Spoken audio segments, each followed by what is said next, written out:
what else was out there, but it's hard sometimes to trawl through everything on Amazon or Goodreads when you don't really know what you're looking for. So for me, I thought if I read a book list, so the first book list I read was the top 50 books of 2014. So I thought that kind of takes the choice and the work out of it for me, because I'm just going to work my way down this list and they must be good, right, if they're the top 50 books of that year. Wrong. I learned very quickly that reading, I mean, I always knew reading was subjective, but there are some absolute doozies that find their way onto the top 50 book lists of certain years, and we'll definitely cover that. I will go over those in future videos because I would love to know what you think, or if you've read those books before, what you thought of them, because I'd love to meet somebody who liked them.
choice and book list, so that it kind of breaks it up and it holds me accountable.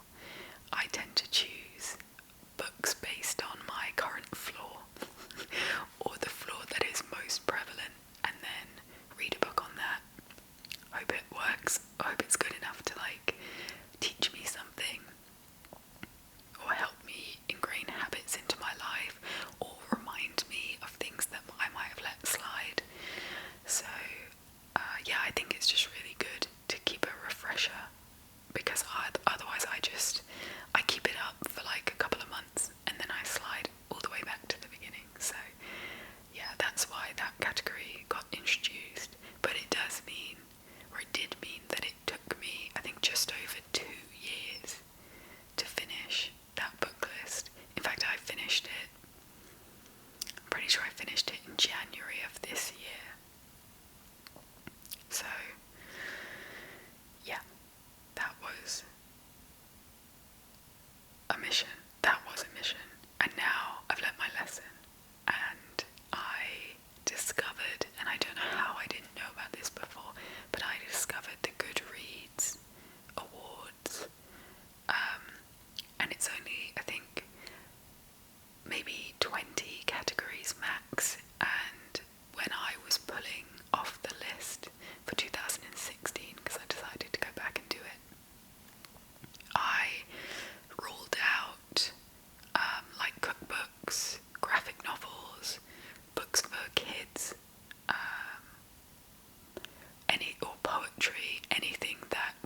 and this is probably the worst book I've ever read. It was 50 Shades of Grey, but even worse than that, it was 50 Shades of Grey told from the perspective of Christian Grey, Mr. Grey. And oh my god, I know they're very popular books, and apologies to anybody who loves those books. It's my personal opinion. I'm not out here to offend or insult anybody, but I really struggled with that book. I could not. It was not my vibe at all. And I had to really force myself to keep reading because I just wanted to put it down. And my dad has a rule where if he gets 100 pages into a book and he doesn't like it, then he'll just put it down and he won't finish it. He'll just go on the bookshelf and that's where it will stay. And I do get that, and I know a lot of people have a very similar rule, but for me, there have been books where if I'd given up on them, then I would never have got to know the plot and the characters more. Like, there are some books I've read where it's only beyond 100 pages where the plot gets really good, and the biggest example I can think of is Seven Eves. It's like a science fiction fantasy, I guess, book, or not, I guess it is. Actually, I don't know, sometimes I get confused between the definition between science fiction and fantasy, so maybe anybody who's read Seven Eves, maybe you can help me out. But yeah, it's about a space station, and they are above Earth, and they're just going about the business, they're on a mission, and then all of a sudden they get word that there's a meteor shower, asteroids heading to Earth, and Earth will be no longer. But the beginning of the book is so scientific, and it goes into such minute detail about the work they're doing on the space station. And I think there's like a robot or something that's out doing something, and it's so specific that it's really hard to get into, which I'm sure some people love because, you know, if that's their type of book, they want to understand all the nuts and bolts, literally. But yeah, for me it just made it really difficult. But if I had given up on it, I would have missed the whole description of the end of the world and how they sent people up to the station, and that selection process was just it was so realistically written. I literally dreamt about it for a week afterwards because it's just it gives you that weird feeling about the end of the world that you could imagine it happening. And it really, from that point on, really pulled me in. And it goes on, it's quite a hefty book. And it tells like a whole story that I don't want to spoil, but yeah, I really enjoyed that book. I think I love that book. And it's supposed to be a movie as well, so I'd be intrigued to see that when it comes out, although I do have a love-hate relationship with film to book,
average about 5